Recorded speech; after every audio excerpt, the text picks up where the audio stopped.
Hello student, मैं हूं तापस कुमार सिंह। स्वागत है आप सभी का इस वीडियो में। इस वीडियो में आज हम लोग डिस्कस करेंगे क्लास 10th का जीव विज्ञान से लिया गया कुछ इंपॉर्टेंट ऑब्जेक्टिव क्वेश्चन आंसर, जो कि अध्याय 1 जीव प्रक्रम से लिया गया है। और इस वीडियो में हम लोग उन सभी क्वेश्चन के बारे में डिस्कस करेंगे जो अब तक कई बार पूछा गया है। तो बच्चों, ये वीडियो आप सबके लिए बहुत ही महत्वपूर्ण होने वाला है। देखिए और प्यार से समझिए।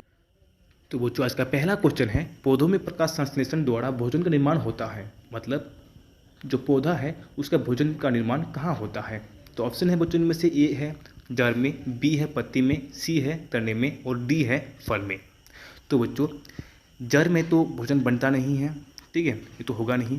दूसरा पत्ती में प्रकाश संश्लेषण का क्रिया होता है, ठीक है, तो इसमें भोजन बनता है। और तने में भी नहीं बनता है।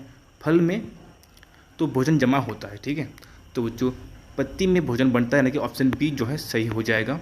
और पत्ती को पेड़ पौधों का किचन रूम भी कहा जाता है, याद रखना, ठीक है, यानी कि रसोई घर जिसको हम लोग हिंदी में कहते हैं। तो बच्चों, अगला क्वेश्चन है, इस प्रकाश संश्लेषण क्रिया में ऑक्सीजन गैस निकलती है। तो बच्चों, इसमें कहा गया है कि जो प्रकाश संश्लेषण की क्रिया है उस समय ऑक्सीजन कहाँ से निकलता है, कार्बन डाइऑक्साइड से या फिर जल से या वायु से या फिर पर्णहरित के विघटन से। तो बच्चों, ध्यान देना कि जब प्रकाश संश्लेषण की क्रिया होता है, जो ऑक्सीजन है वो जल से विखंडित होकर निकलता है, ठीक है, यानी कि जल से ही वो निकलती है। तो इसका सही आंसर हो जाएगा बी, जल, ठीक है। तो फिर अगला क्वेश्चन है कि प्रकाश अभिक्रिया होती है। तो बच्चों, प्रकाश अभिक्रिया माइटोकॉन्ड्रिया में, हरित लवक के ग्रेनाम में, राइबोसोम में, हरित लवक के स्ट्रोमा में। तो जो ध्यान देना, जो माइटोकॉन्ड्रिया है ये जो कोशिका में होता है, राइबोसोम भी कोशिका में ही होता है, तो ये हरित लवक के ग्रेना में होता है, ठीक है। प्रकाश अभिक्रिया कहाँ होता है, हरित लवक के ग्रेना में, और हरित लवक के स्ट्रोमा में अप्रकाशीय अभिक्रिया होता है, ठीक है बच्चों। तो इसका सही आंसर हो जाएगा बी, हरित लवक के ग्रेना में। तो अगला क्वेश्चन है, क्लोरोप्लास्ट के ग्रेना में बनते हैं एटीपी तथा NAD2H, एटीपी तथा ग्लूकोज, एटीपी तथा NADP2H, उपर्युक्त सभी। तो बच्चों, इनमें से सही आंसर हो जाएगा एटीपी तथा NADP2H। एटीपी का मतलब होता है एडिनोसिन ट्राइफॉस्फेट, ठीक है, और जो NADP है इसका मतलब होता है निकोटिनामाइड एडिनिन डाइन्यूक्लियोटाइड फॉस्फेट, ठीक है बच्चों। तो इसका सही आंसर हो जाएगा सी। तो अगला क्वेश्चन है हम लोग का, हरित लवक के स्ट्रोमा में कौन सी क्रिया होती है, प्रकाशीय अभिक्रिया और प्रकाशीय अभिक्रिया, ए और बी दोनों, इनमें से कोई नहीं। तो बच्चों, हम लोग जस्ट इससे पहले इस बारे में बात की कि हरित लवक के स्ट्रोमा में अप्रकाशीय अभिक्रिया होता है और हरित लवक के ग्रेना में प्रकाशीय अभिक्रिया होता है, ठीक है बच्चों। तो इसका सही ऑप्शन हो जाएगा बी। तो अगला क्वेश्चन है कि प्रकाश संश्लेषण क्रिया का अंतिम उत्पाद है, मतलब है कि प्रकाश संश्लेषण की क्रिया में अंतिम उत्पाद के रूप में क्या बनता है, प्रोटीन, वसा, मंड, खनिज, लवण। तो बच्चों, इसमें से जो सही आंसर होगा वो हो जाएगा मंड, क्योंकि मंड जो है वो अंतिम उत्पाद के रूप में बनता है, यानी कि जिसको हम लोग इंग्लिश में कहते हैं स्टार्च, ठीक है बच्चों। तो ऑप्शन हो जाएगा सी सही।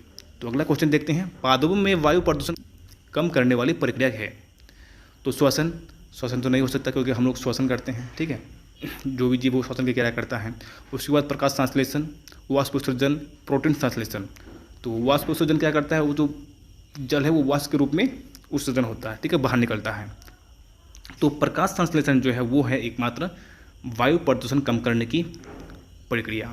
तो बच्चों, इसका सही आंसर हो जाएगा बी, ठीक है। तो अगला क्वेश्चन देखते हैं कि आहारनाल की सी की आकार की संरचना है, मतलब आहारनाल में ऐसे कौन सी संरचना है जो कि सी के आकार जैसा है, ऐसे कौन सा अंग है जो सी के आकार की है, ठीक है बच्चों। तो आमाशय तो बच्चों लगभग यू के जैसा होता है, या फिर कोई इसको जे भी बोलता है इस तरह से, ठीक है।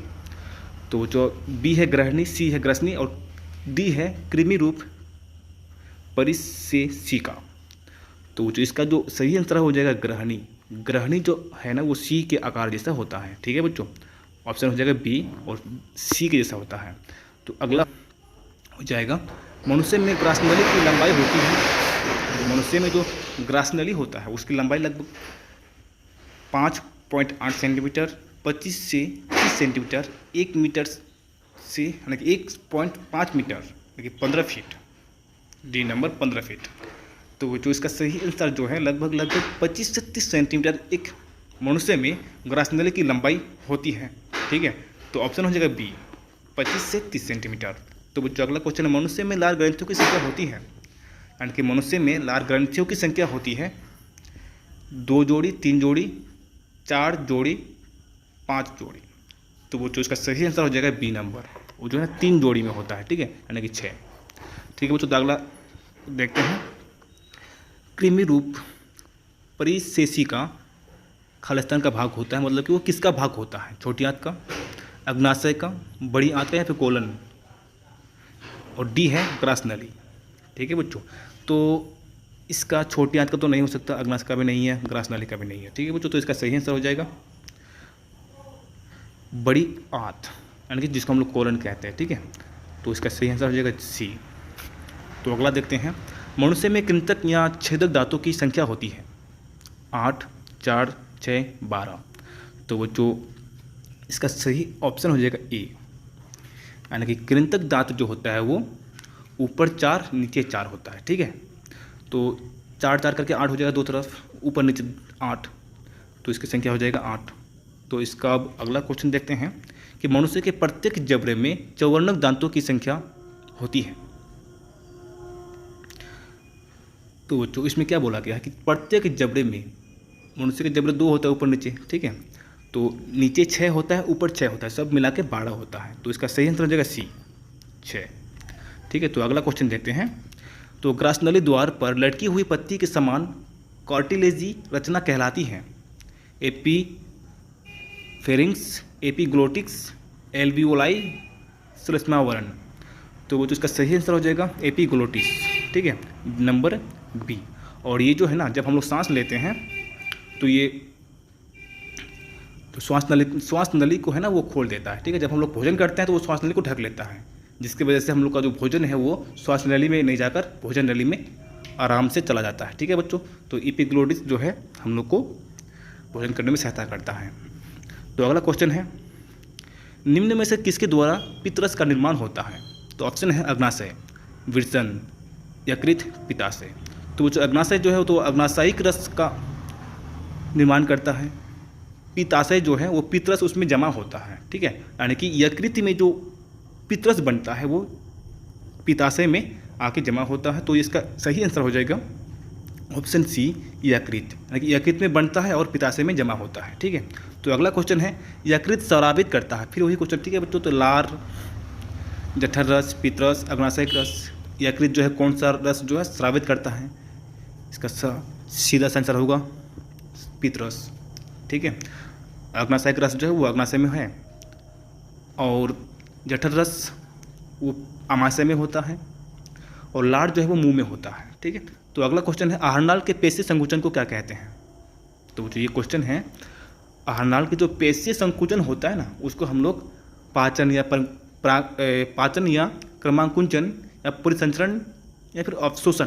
तो बच्चों इसका सही आंसर हो जाएगा क्रमांकुंचन, ऑप्शन डी, बी। ठीक है बच्चों, तो अगला क्वेश्चन देखते हैं कि जठर रस स्रावित होता है अग्नाशय में, पित्ताशय में, अमाशय में या फिर यकृत में? तो बच्चों अग्नाशय में अग्नाशयिक रस निकलता है, पित्ताशय में पित्तरस आके जमा होता है, और अमाशय में जो है जठर रस स्रावित होता है। और हम लोग यकृत में पहले ही पढ़ चुके हैं कि यकृत में पित्तरस स्रावित होता है और पित्ताशय में जमा होता है। ठीक है, तो इसका सही आंसर हो जाएगा सी, अमाशय में। तो बच्चों अगला क्वेश्चन देखते हैं, जठर रस में निम्नलिखित में से एक नहीं पाया जाता है, तो इनमें से कौन है जो नहीं पाया जाता है? तो पेप्सिन, रेनिन, ट्रिप्सिन और जठर लाइपेज। तो बच्चों इसका सही जो आंसर होगा वो हो जाएगा ट्रिप्सिन। ट्रिप्सिन जो है जठर रस में नहीं पाया जाता है, बच्चों ये ध्यान रखना। ठीक है, तो अगला क्वेश्चन है, यानी कि बच्चों आज के लिए इस क्वेश्चन को हम लोग लास्ट करेंगे। ठीक है, तो एमाइलेज एंजाइम क्रिया करता है प्रोटीन्स पर, कार्बोहाइड्रेट पर, वसा पर या फिर लवण पर। इसका मतलब ये होगा कि जो एमाइलेज एंजाइम है वो किस पर कार्य करता है? ठीक है, तो इसका सीधा सा आंसर होगा ऑप्शन बी, कार्बोहाइड्रेट पर। ठीक है बच्चों, तो आज के लिए इतना ही। Thanks for watching.